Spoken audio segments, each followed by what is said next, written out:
शुरू अल्लाह के बाबरकत नाम से जो बड़ा मेहरबान और नहायत रहम करने वाला है। इस्लामी सबक का मौज़ू और तारीखी वाक़या किस्से कहानियों के इस सफर में एक बार फिर आपको खुशामदीद कहते हैं। फराउन ने अपनी बांदी के साथ कितना दर्दनाक सलूक किया था, आज की वीडियो में इस खौफनाक वाक़े को आपकी खिदमत में पेश करेंगे। नाज़रीन कराम, आज से कई हजार साल पहले मिस्र का एक बादशाह था। वो खुदाई का दावा करता था। फिरऔन निहायत ही बदकिरदार और जालिम शख्स था। इस जमाने में अल्लाह तबारक व तआला ने हजरत मूसा अलैहिस्सलाम को पैदा फरमाया। हजरत मूसा ने बनी इसराइल को इस्लाम की तरफ दावत दी और उन्हें झूठे खुदा से बाज आने को कहा। फरऔन के महल में एक औरत थी जिसने हजरत मूसा अलैहिस्सलाम के दीन को कबूल कर लिया और अल्लाह तबारक व तआला पर ईमान ले आई। उस खातून का नाम मुशैता था जो कि फरऔन की बांदी थी। फरऔन ने इसे अपनी बेटी की खिदमत करने के लिए और काम काज के लिए मामूर कर रखा था। एक दिन वो फरऔन की बेटी के सर में कंघी कर रही थी तो उसके हाथ से कंघी नीचे गिर गई। उसने कंघी उठाते वक्त बिस्मिल्लाह कहा। ये मुबारक अल्फाज उसकी बेटी ने सुन ली। उसकी बेटी ने कहा,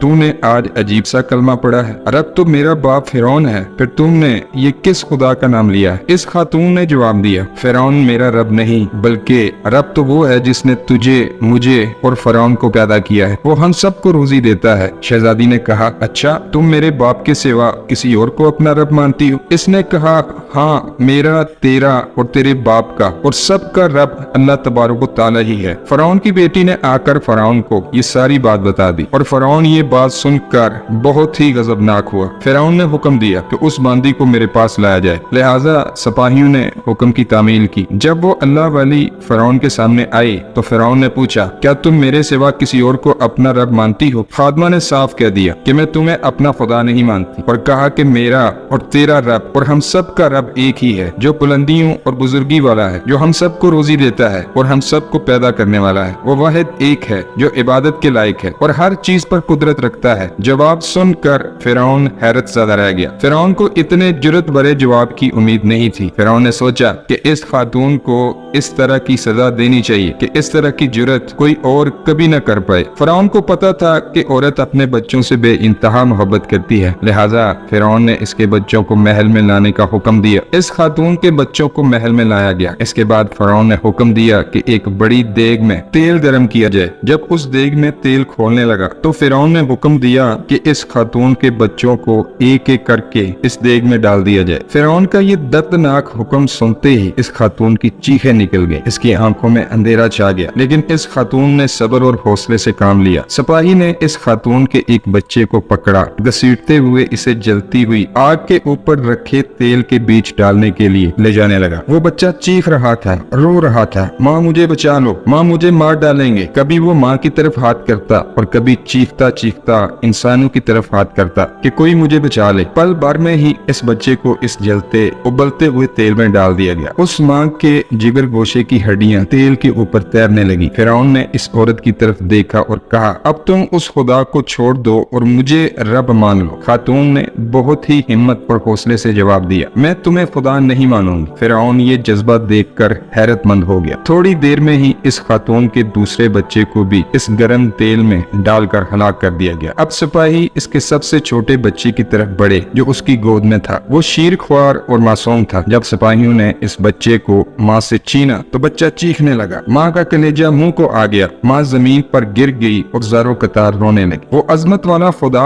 इस औरत पर गुजरने वाली क़यामत से खूब वाकिफ था। लिहाजा अल्लाह की तरफ से एक मौजज़ा जाहिर हो गया। वो मासूम बच्चा जो अभी बोल भी नहीं सकता था, इसकी जुबान में बोलने की कुव्वत आ गई। भरे दरबार में बच्चा बोल उठा कि ऐ मेरी माँ, तू हक पर है। बेशक दुनिया की सजा आखिरत की सजा के मुकाबले में बहुत हल्की है। फिरौन के दरबार में मौजूद लोग इस बच्चे की बात को सुनकर हैरत ज़दा रह गए। कुछ ही देर में इस बच्चे को भी देग में डाल दिया गया और ये बेखता बच्चा मौत की आगोश में चला गया। अपने मासूम बच्चों को जलता हुआ देखकर इस खादमा का दिल फट पड़ा। अगर वो चाहती तो अपने मासूम बच्चों को इस जलते हुए तेल में डलने से बचा सकती थी। इसके बदले में उसको एक कलमा कुफर पढ़ना था, लेकिन ये जान बचाने का एक बहाना था। मगर उस खातून को यकीन था कि उसके पास जो कुछ भी है उसके रब के पास उससे भी ज्यादा है। अब सिपाही उस खातून के पास आए और उसको घसीटते हुए देग के पास ले गए। उस खातून ने फिरौन की तरफ देखा और उसके जहन में एक बात आई। वो बोली कि रुको, मेरी एक दरख्वास्त है। ये सुनकर फिरौन को एक